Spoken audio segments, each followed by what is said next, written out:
This show is produced by the Hartman Media Company. For more information and links to all our great podcasts, visit hartmanmedia.com. Hey, Jason, this is Scott Crook. I was on the Empowered Investor Zoom call last night and just so thankful for the value that's created inside that group. And, you just consistently bring subjects that are so important and relevant to what I'm needing and I believe other investors need. So thank you so much. I appreciate you and all that you've done for helping us become better investors. Thanks, man. Welcome to the Creating Wealth Show with Jason Hartman. You're about to learn a new slant on investing, some exciting techniques, and fresh new approaches to the world's most historically proven asset class that will enable you to create more wealth and freedom than you ever thought possible. Jason is a genuine self-made multimillionaire who's actually been there and done it. He's a successful investor, lender, developer, and entrepreneur who's owned properties in 11 states, had hundreds of tenants, and been involved in thousands of real estate transactions. This program will help you follow in Jason's footsteps on the road to your financial independence day. You really can do it. And now, here's your host, Jason Hartman, with the complete solution for real estate investors. Welcome, empowered investors. This is episode 2108, and our guest today will be none other than Robert Helms, returning to the show. He is a real estate guy. We're going to do singular this time, not the plural as usual. So he'll be here with us in a moment. He's got some really good stuff to share today, talking about investing, the market in general, but also helping your children get into the real estate investing world. So we're going to talk about that. And also, he is going to be one of our faculty and speakers on the Empowered Investor Cruise. So be sure to go to Empowered Investor Live and get your early bird tickets while supplies last, or I should say before time runs out, because the timer on the site says that you don't have much time left. Okay, last call on this early bird deal coming up. Go to empoweredinvestorlive.com for that. And Fannie Mae is out with revised mortgage interest rate predictions for this year, and they have revised their rates downward. Now, if this happens, you could have one of the best investing years ever. I mean, it's just amazing what this could mean to the market. So let me just review this with you for a moment before we get to our guest, and let's talk about it. So previously, just last month, they were projecting that, rates would hit 7%, and they beat that projection already. Then they're saying second quarter, 6.8, 6.6, and 6.5, rounding out the year. But now they're saying that we're going to see 6.4% this quarter, 6.2% next quarter, 6% in the third quarter, and 5.8% to finish the year. Now, you might be thinking, well, okay, I've been trying to time the market as far as, and we're going to talk about that with Robert today quite a bit. I've been trying to time the market in terms of prices because I keep thinking prices are going to go down and there's going to be a real estate crash, or at least a correction and an adjustment. And of course, you've missed the boat over and over on that one, right? Because people have been saying that for easily 12 years now, and it hasn't happened. The complete opposite has happened. And those people have missed out over and over again. Remember, they not only missed out, and this is an important thing to really understand. The human mind is not good at looking at this, okay? They've not only missed out on the deal they could have had, but they missed out on the return on investment while they were waiting. Because income property, of course, you've heard me say it, it's a multi-dimensional asset class, and you make your return on investment from so many sources. If you go to jasonhartman.com and you click on the properties page right now, and you look at some of the performance with very conservative assumptions, very moderate appreciation levels, very moderate rent, cash flow levels, et cetera. I mean, you can disagree. Look, go check it out for yourself. Do your own research. As I say in my 10 commandments of successful investing, you need to become your own best advisor, not me. I'm not your best advisor. You are your best advisor. You learn things, you assimilate them, you make sense of them, and then you test everything against your own knowledge, right? And your own rationalizing. So that's the most important thing. But go to the website and you can see pro forma projections easily into the 20% range all in, because it's a multidimensional asset class. When the people that miss the boat over and over, and I mean, really, like, think about it. If you were sitting in 2019, 2020, 2021, and thought, oh gosh, this recovery is so long in the tooth, it can't last. Literally, you missed a life-changing opportunity. And when I say you, I don't mean you, because probably you didn't miss it because you're listening to this show. But so many of your friends and family missed the boat, right? They missed it just over and over again. And it's like coulda, shoulda, woulda, right? And that was literally a life-changing opportunity to invest.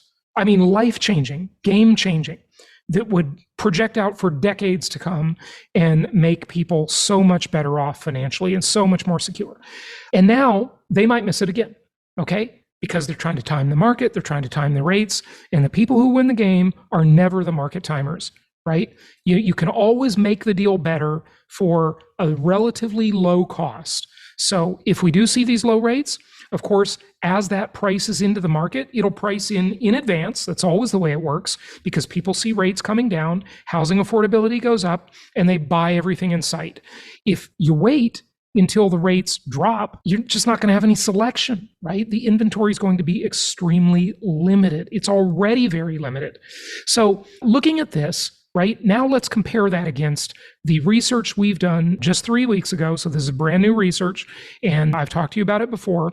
How many more people can afford homes as the rates decline? Well, all they have to do is go to 6.5%, and we're arguably there now, right?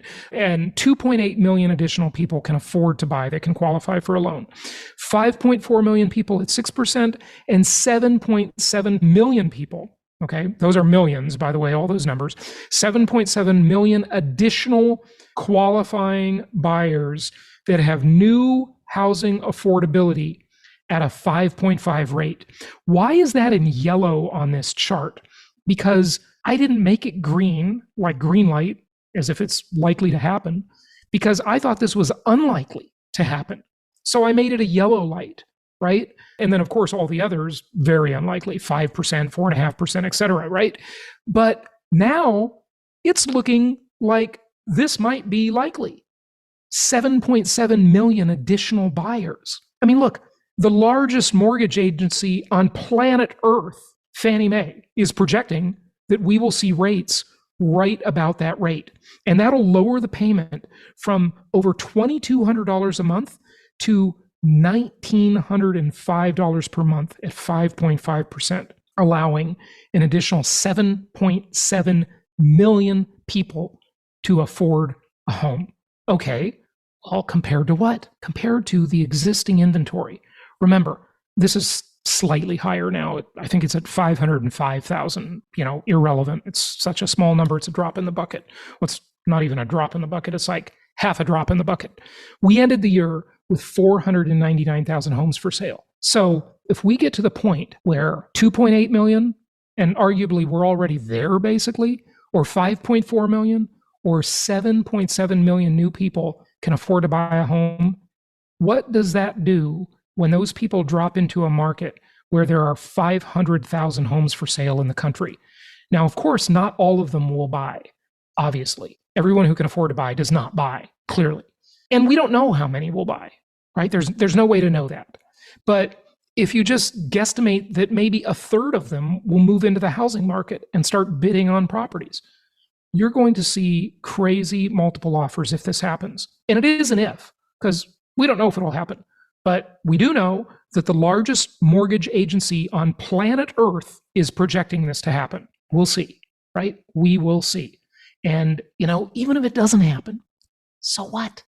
Right? You're still going to make the returns from the multi-dimensional asset class, leverage, tax benefits, appreciation, renter paying down your mortgage, and of course, the most important, inflation-induced debt destruction, where inflation is literally paying off your debt for you, your mortgage debt. I mean, your renter pays the debt, but then inflation pays it as well. So you basically get two parties paying down your mortgages and making the monthly cost lower because it's debased by inflation, and making the principal balance lower as it's debased by inflation and also paid for by the tenant. So it's an incredible asset class, folks. It really is. And if you want help with that incredible asset class and you want to use a great tool, check out our sponsor, Baselane. I've talked about them before. I want to show you a couple other features today, real quick, before we get to our guest, Robert. It's built for landlords. This is a banking platform. It's unlike any other real estate software because it's a banking platform too. Unlimited accounts, partitioned by unit.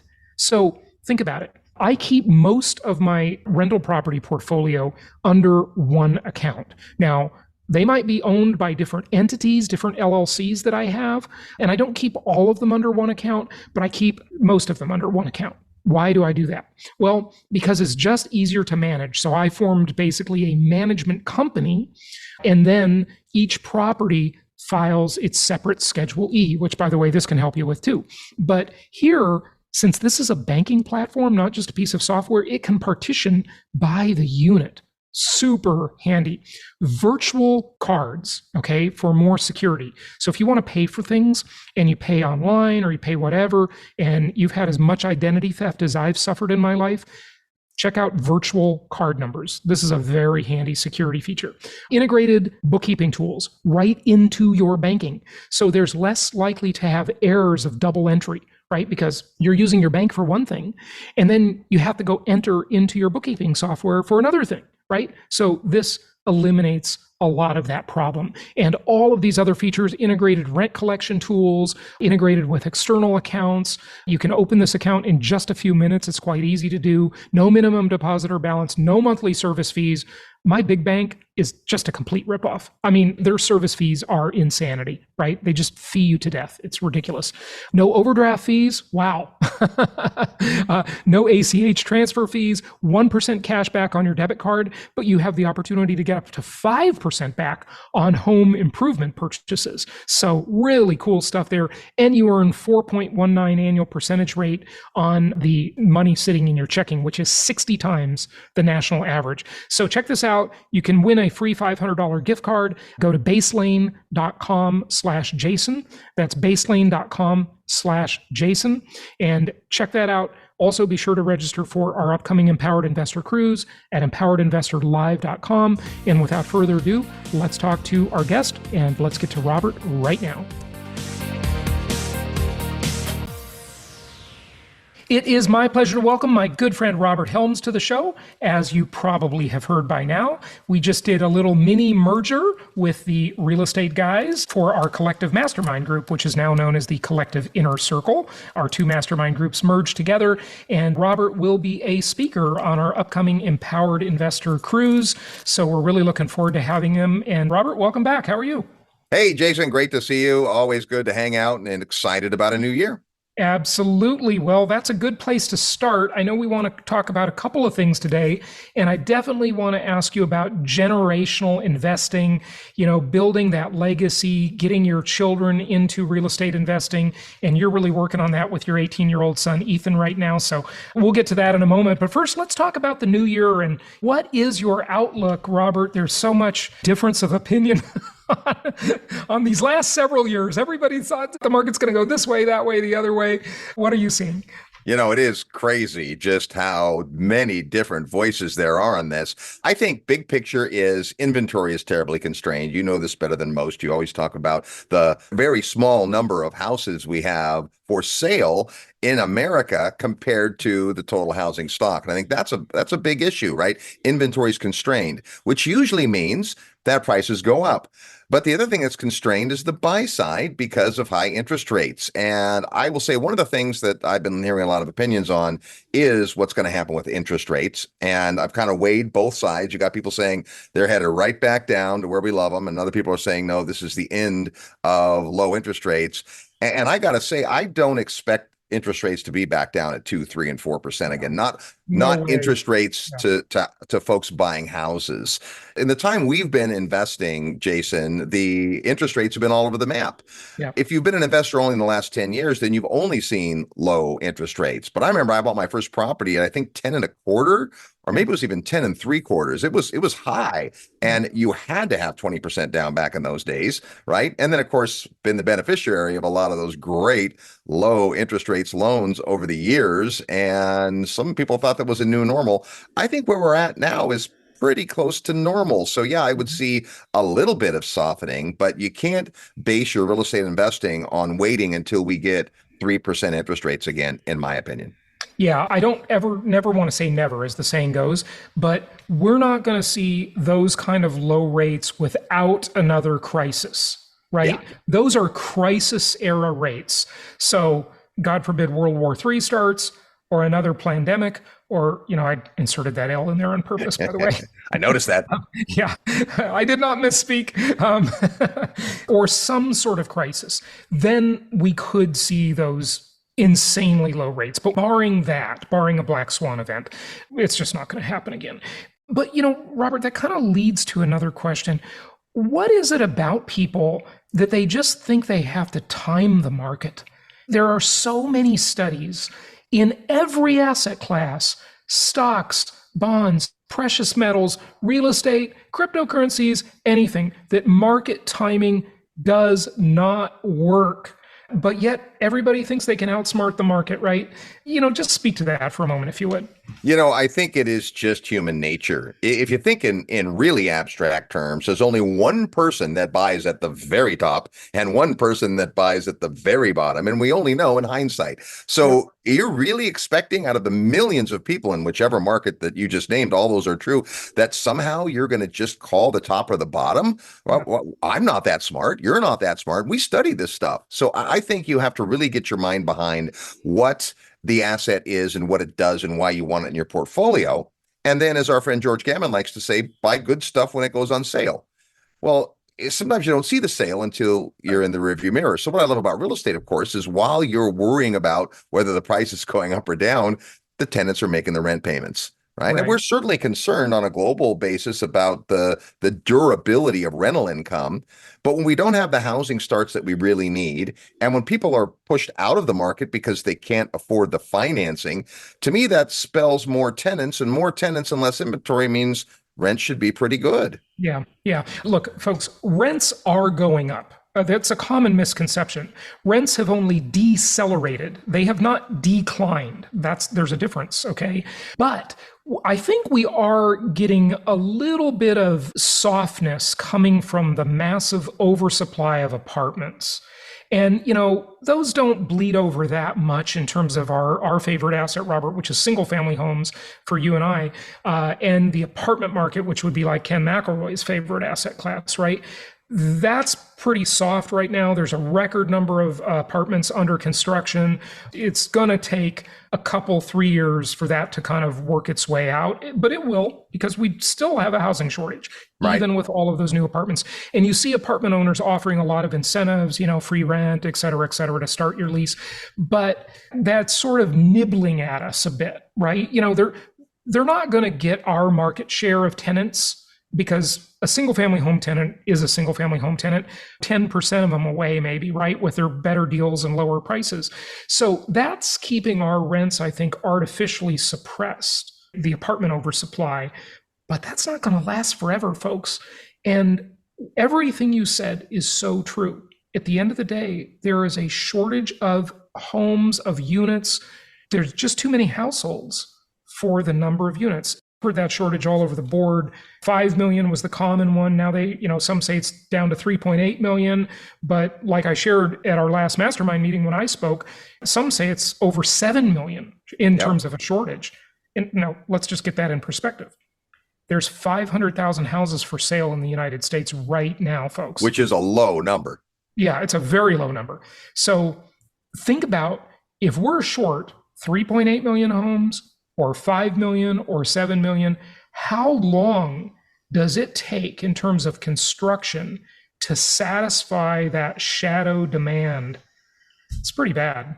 It's a long time. I remember back in the 90s when things were trucking along at a pretty even keel, and we were adding 1 million to 1.2 million housing units, and that seemed pretty good. For every year that you go with only 100 or 200,000, you've got another year to make up for it. So if the builders had everything they need in terms of available land, available labor, all the materials, and if pricing on that was fair, and it's gotten better, but there still are some snags and some logistical hiccups. If everything was right, it would still take 3, 4, 5 years with every builder building at full capacity for us to get that number. And that is just not likely to happen. Yeah. And you know what, some might be thinking, okay, well, let's say that takes 2 more years than Robert says, right? Maybe it's not going to happen that fast. That's just very unlikely. But what people don't think about is that all of those land prices during that time will naturally increase because more builders are buying more land, and the land market is a competitive market just like anything else. And all of the construction material prices will increase, and all of the labor prices will increase. Bingo. So that just adds to the cost of the house. Then the other part of this equation is the lock-in effect. Right. And that's now been talked about extensively. Back a couple of years ago, nobody was talking about it. And right. I just read a report, you probably saw the same report I'm going to mention, from Redfin, saying that 90% of the country, in other words, to give the exact number, 88.5% of the homes in America are in a lock-in effect. Yeah. What do I mean by that? The mortgage they have now is significantly cheaper than a new mortgage they could get today. So that means they don't want to sell, right? So Fannie Mae is projecting rates are going to drop this year in below 6% by the end of the year, which is pretty exciting. But the problem is you cure some of the lock-ins, but then you just get more buyers because there's more affordability. So does this problem ever resolve? Right. Well, and part of it is we have people that absolutely have to move. They get transferred or they're in a family situation. They got to move. And if rates are 6%, okay, well, if they can afford that, they'll buy a home. They wish that the rates were 4 and they could buy a bigger home, but they're able to buy a home at 6% or even 7%. But the folks that are locked in, most of it is just the math, right? I have a home loan at 3.75. And if I were to refinance my home today, my interest rate would be such that my payment would nearly double. So that would be silly. And the move-up buyers, those folks are doing pretty well. Maybe they have another kid. It's time to move to a little nicer neighborhood, a little bigger house. Well, not when you have a 3.5% interest rate and you're looking at 6 3/4. That math is just hard to do. So I think we do see this stuckness in the market that's liable to stay with us. I am a little concerned about the other side of that coin, which is folks that absolutely have to sell. And they aren't in a situation where even though there's not much inventory, where homes are flying off the shelves or we're in multiple offer situations. Only in a few markets does that happen. So now when you have to sell, what do? You lower your price, and that becomes a comp. And so I think we could see some price de-escalation this year just based on those must sellers who don't have a choice. They got to move. They got to sell their house. But so you certainly always have people like that in any market, right? It always happens. But the distinction is that the market with low inventory, it solves their problem, even though they have a problem. And by the way, you made me think of a really interesting article I read. I think it was a Wall Street Journal article. You might have seen it too. It was entitled Unlikely Roommates. And it was about couples divorcing and still living together under the same roof because they can't afford to get rid of that house because the deal is too good. I can't stand you, but I can afford you. Right, exactly. I can't stand you, but I can afford you. I love it. That's a good one. So doesn't the market rescue that would-be motivated seller? Well, certainly the first few doesn't. Right now, you have someone who's like, well, I guess I'll sell. And because of the low inventory, those people that have to move come in. But if too much of that goes on without a break in really the demand side, then who knows what happens? We have lots of folks that have reached either the age because of their household or they're retiring. They want to move to a warmer place, all those things. We're starting to see homeowners who become renters. because of interest rates and everything else. And why be tied to a mortgage? People in their 60s and even 70s are moving to warmer climates where the cost of living is maybe a little lower, and they can rent something for a lot less than what they could buy. And so those kind of shifts, I think, in aggregate might start chipping away at price. I haven't really seen it in too many marketplaces, but I just get the sense that we look at the uneasiness for the home buyers, but sometimes there is that uneasiness we're going to have with home sellers who have to get rid of their homes.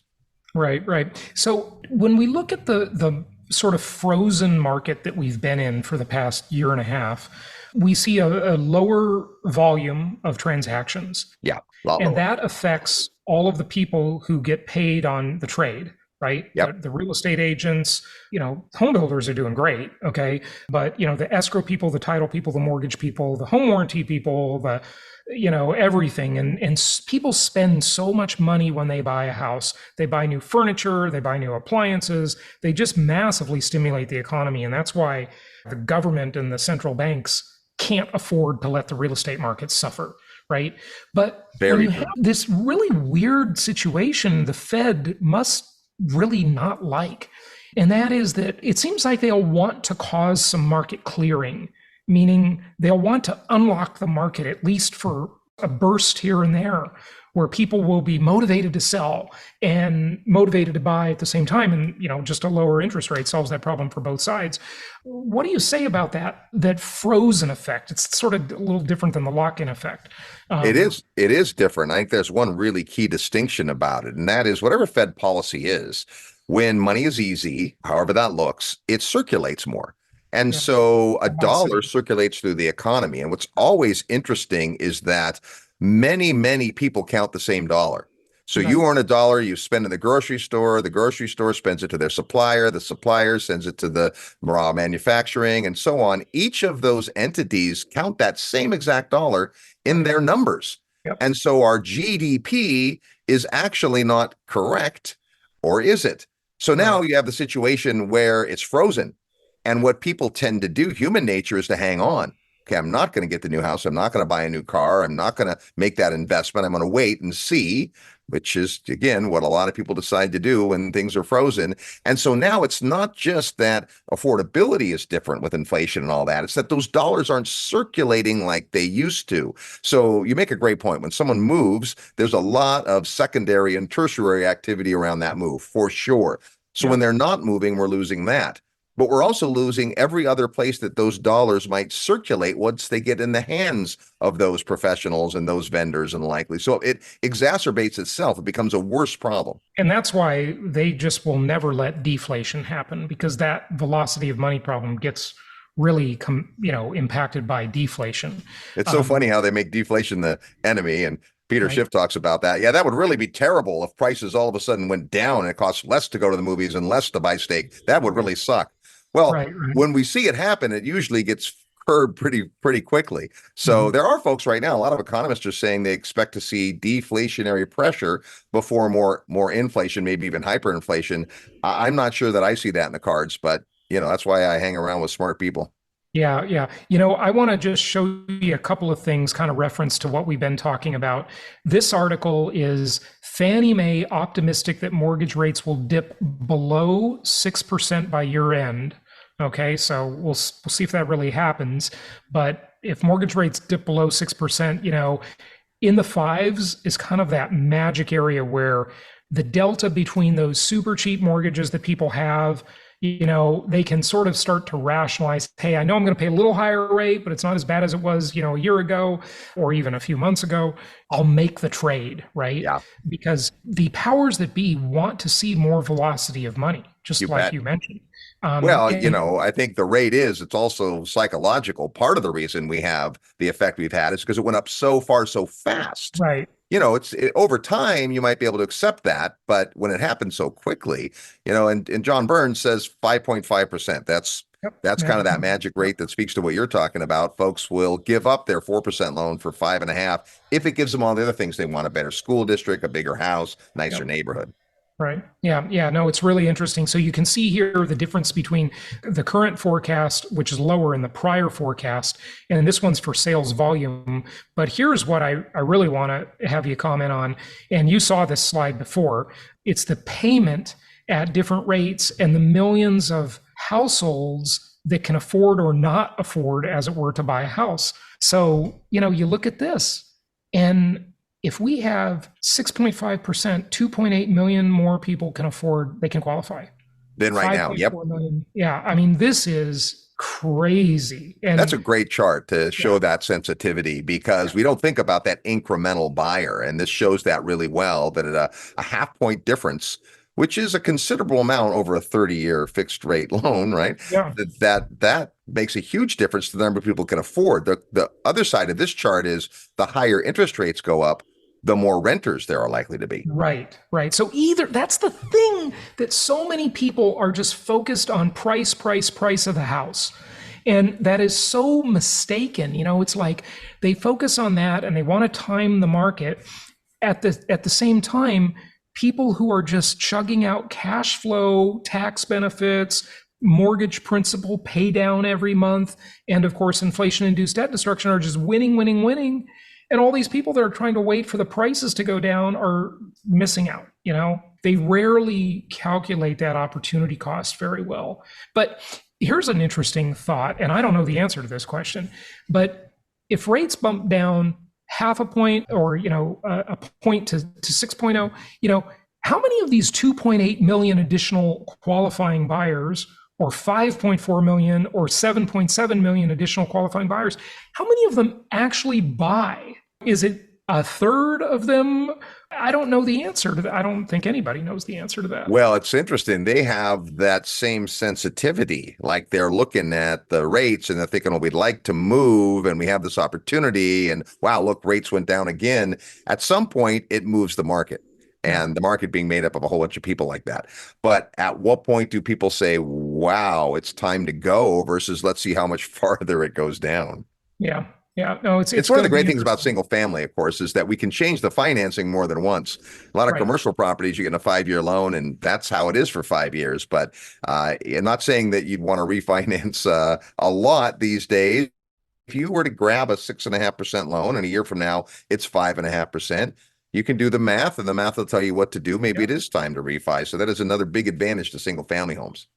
Yeah, and what you mean there is that most of the commercial loans have prepayment penalties. Okay. Big ones. And so you can't really refinance. Yeah, they've got big, huge prepayment penalties. So you can't refinance. And that's one of the things I love about income property. The deal you strike on the day you buy it is never the final deal.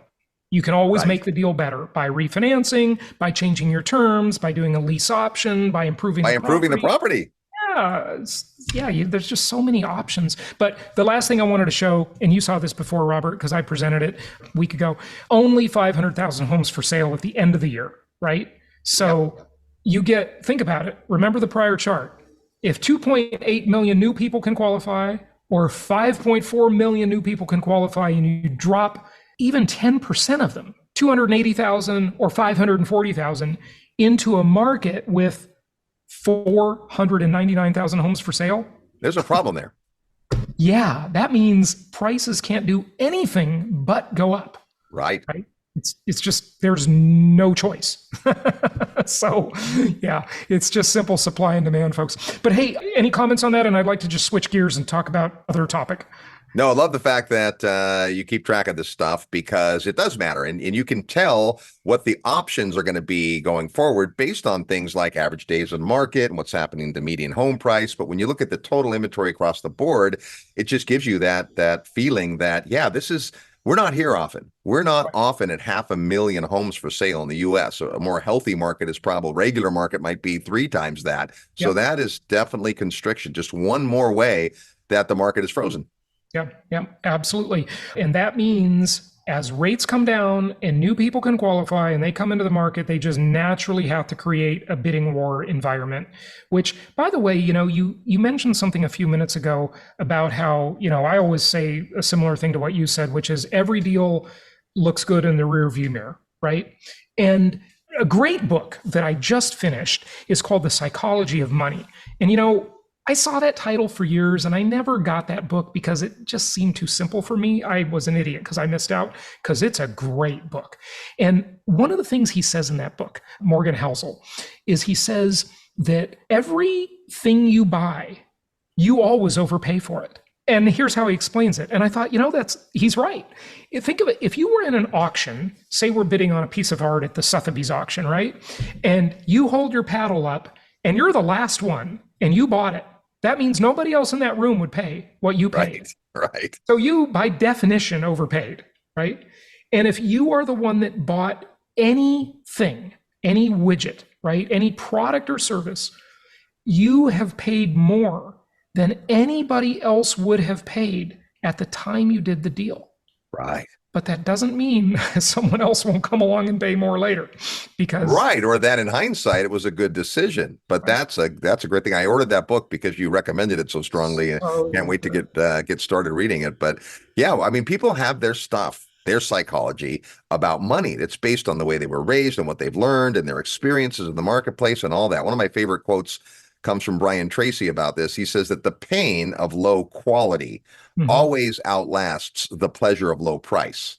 Yeah. So when you buy the cheap one, usually you overpaid even for that one. Yeah. Yeah. Very interesting point. Okay. Hey, let's just switch gears before we wrap up here. And let's talk a little bit about generational investing. I bought my first rental property when I lived at home with my mother. I was 20 years old. I assumed an FHA loan. A client of mine, I was selling real estate part-time at Century 21 while I was going to Long Beach City College, okay? And I bought this property from a client, okay? And I continued to live at home for a couple more years, but I owned a rental property. I mean, that's awesome. So backwards compared to the way most people do it. But your son wants to buy his first property at age 18, and you're helping him do it. Talk to us about getting your kids interested and helping them invest in the most historically proven asset class in the entire world. What are you doing there? It's so funny when we go back and look at properties and what they cost 50 years ago or 100 years ago. The house my dad grew up in, my grandparents bought in Los Gatos, California, they paid $3,500 for. In Los Gatos? Oh yep, $3,500, which took them a lot to be able to scrape together the money necessary to buy that house. And that house sold a few years back for $2.9 million. So we look at that stuff and we just kind of laugh about it. Oh, it's crazy. But if you think about it, properties that work their way through the hands of generations have that kind of success often. And when would you want to start, learning about this stuff? I mean, you bought your first house at 20. I didn't buy my first property till 24. I wish I'd started at 20, right? And you probably wish you started at 18. 18, yeah. So, but the reality is, being in real estate for my whole life, my sons have kind of grown up in a quote unquote real estate household. Doesn't make them interested, right? I got very interested in what my dad did when he was a budding real estate investor. In fact, he would, drag me along, and I'd do painting and some handiwork in his apartment buildings and get paid what I thought was a lot of money, and then recognize over the years. And I got the bug, and I got my license to sell, and we worked together. Meanwhile, my sister, raised in the same household, could not care less. Thought real estate was a waste of time. If we ever talked about real estate, when we went out to dinner, she'd say, please, no work talk. And then a couple of years ago, she sold the house that she bought in Campbell, California for $230,000 for $1.7 million, getting a bigger check than she'd ever gotten in her whole life. And I'm like, there you go. So I didn't want to force my kids to be interested. But what I did is just made sure they had people around them, like our friend Ken McElroy. His sons, Cade and Kyle, are about 3 years older than my kids, 2.5 years older than my kids. And growing up on our Investor Summit every year, my kids would look at them and go, wow, they have a business at age 11 and 14. They have a business, and I want to have a business, and just put them in an environment where they're interested. And when Ethan was 16, he took me aside and said, Dad, I want to talk to you about something, which is always nervous when you have a 16-year-old with a girlfriend. He says, I don't think I want to go to college. My friends that are going to college really aren't doing much. And I think, as with the number of people we have in our life that are real estate folks, I think I should do real estate. I'm like, awesome. Let's talk about what that looks like. And so he has now gotten the bug. Now his 16-year-old brother is just starting to be interested, but doesn't have the bug. So the whole idea of generational investing is twofold. One, inspiring the next generation to want to do better. I think we all want the next generation to do better than we've done. That just, elevates humanity. Right. And I think parents are definitely about wanting their kids to have, be, and do more than them.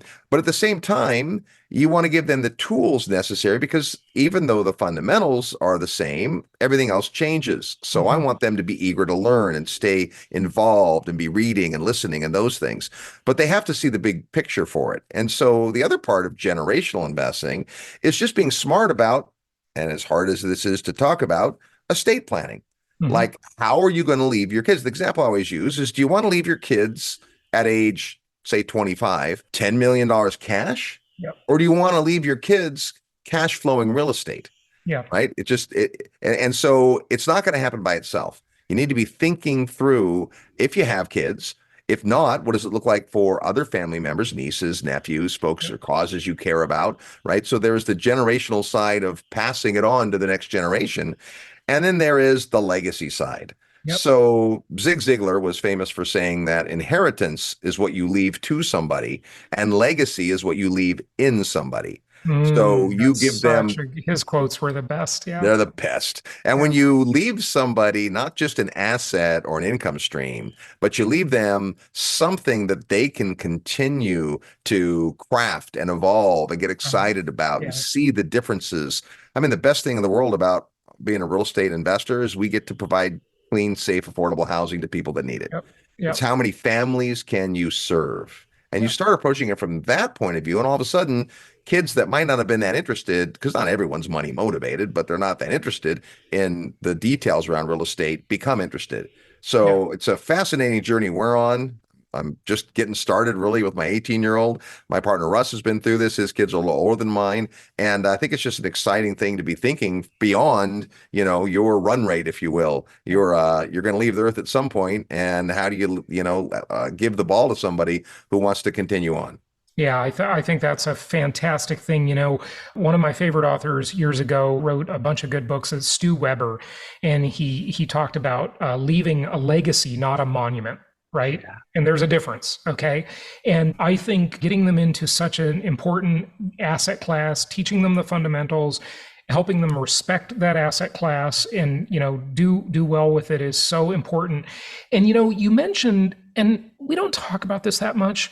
I have a little bit, but not a lot. But as real estate investors, I just want you to think about something. Most people want their life to have some impact, right, on other people.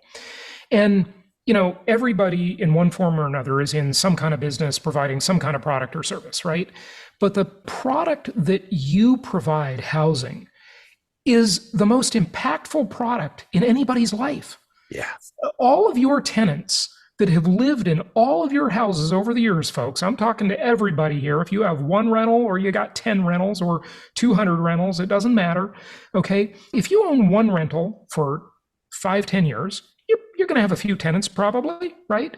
They will, for the rest of their lives, remember that they lived in that house. They will have made memories in that house. They will have had experiences in that house. I mean, talk about impact. If you sold widgets or computers or furniture, that's nothing compared to providing housing. I mean, the amount of impact you have. I remember every place I've ever lived in since I went back to Europe with my mother last summer, and I went to the apartment that she lived in when I was born. Wow. Okay. It's still there and looks pretty much the same. And we actually knocked on the door and the lady let us inside. Okay. Wow. And we looked around. I didn't want to take pictures inside her house because I thought that was just pushing it. But the property is still there and the memories are still there and they last forever. That for that whole person's life, they will remember the house you provided for them. Think about the impact of that, really. Like just impact on your customer. And your tenant is your customer. So, that doesn't fit into the spreadsheet very well, but it is a big part of our return on investment, right? Absolutely. And, good, bad, or otherwise, we have folks that can't afford their own home. Yep. So when they can help us pay our mortgage payment down and give us a little profit and build those memories you're talking about, I mean, it really is a win-win across the board. Yeah, no question about it. It is. Robert, I'm really looking forward to having you on the cruise. And I'll just put up on the screen here that information again. Join us, empoweredinvestorlive.com. We are heading out of Fort Lauderdale last week of April. It's going to be fantastic mastermind cruise. So small mastermind group, 2 days of education at sea, but they won't be long days. This isn't going to be a ton of like work. Okay. And you know, certainly bring your kids. That fits right into what you were just talking about, Robert. I think it's just going to be a fun time. Singles, couples with kids, singles with kids, whatever makeup you've got, you're always welcome. And just go to empoweredinvestorlive.com and join us for that. And Robert, I'm looking forward to having you share your wisdom on the cruise. And we've also got another speaker that I got to get on the show real soon to announce him. And we will just look forward to seeing you there. And of course, people can find you at Real Estate Guys Radio, right? Absolutely. I've been broadcasting now. This is our 28th year on the radio and really looking forward to the cruise. The cruise is a great environment because everything's taken care of for you. It stops at some fun spots. It's going to be a ton of fun. And if you're not laughing, you're not learning. But the mastermind part's going to be extraordinary, getting to really power down with some folks. And you're going to make connections and meet people that I'm going to guess are going to be in your life for a long time to come. So super excited to be part of it. All right. Well, thanks so much for joining us. And everybody, we'll see you on the next episode. Thank you so much for listening. Please be sure to subscribe so that you don't miss any episodes. Be sure to check out the show's specific website and our general website, hartmanmedia.com, for appropriate disclaimers and terms of service. Remember that guest opinions are their own, and if you require specific legal or tax advice or advice in any other specialized area, please consult an appropriate professional. And we also very much appreciate you reviewing the show. Please go to iTunes or Stitcher Radio or whatever platform you're using and write a review for the show. We would very much appreciate that. And be sure to make it official and subscribe so you do not miss any episodes. We look forward to seeing you on the next episode.